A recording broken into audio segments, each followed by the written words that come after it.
Here is my plant info dump for Fox and Folks take 3, because apparently it recorded weird, so I'm not going to do much editing on this. I don't really have my computer or anything, so it's going to be kind of raw and weird, but hopefully it helps. Hopefully my voice helps a little bit to make it a little bit more accessible and everything. But I'll start with potatoes because Fox mentioned them specifically, and we'll see where this goes.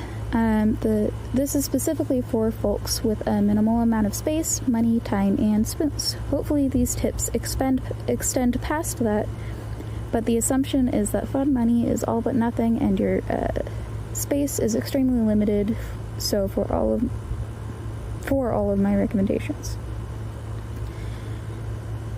So potatoes are readily available and easy to grow plants that are incredibly space conscious if you set things up right.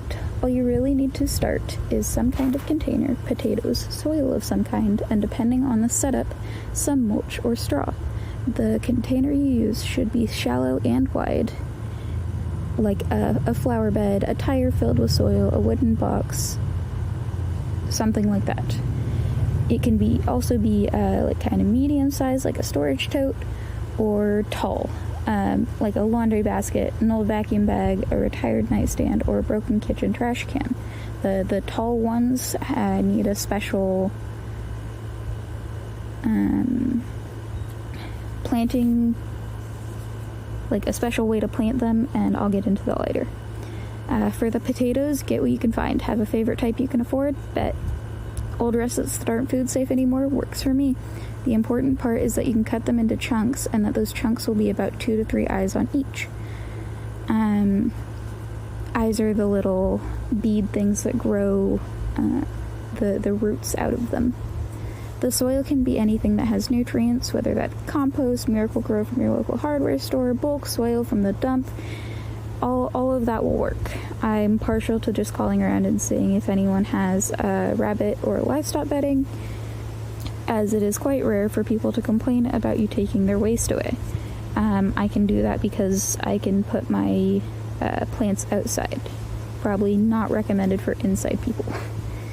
The same goes for mulch or straw. Whatever you can get your hands on that will help the soil absorb moisture.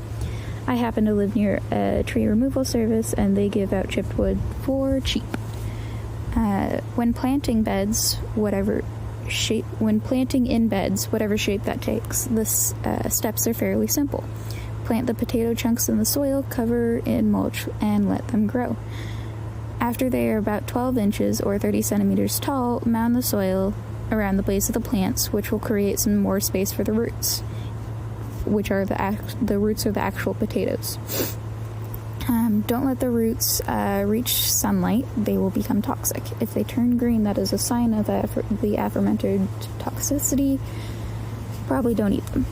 Toss them, compost them, or use them to grow more plants, whatever works for you. With the upright containers, it is a little bit more complex, but significantly less space consuming. If your container doesn't have holes big enough to let the stem and leaves exit the container, fix that. You can use a drill or a hole punch, whatever works, whatever you have lying around. Put more taters. Oh, I lost my spot. Once there are openings for the stems, fill the bottom of the container with soil. Place 1 or 2 chunks of potatoes by each hole. Cover it with a layer of soil, a layer of mulch or straw, and another layer of soil, pardon the wind, and water it thoroughly. Put more taters down on the last layer of soil and repeat till the container is full or you are happy with the amount of plants that you will have. Now just keep everything watered but not soggy. Make sure a few centimeters or an inch or 2 are dry before rewatering, which is true for all of the beds, not just the upright option. And in 2 to 3 months you should have a lovely harvest.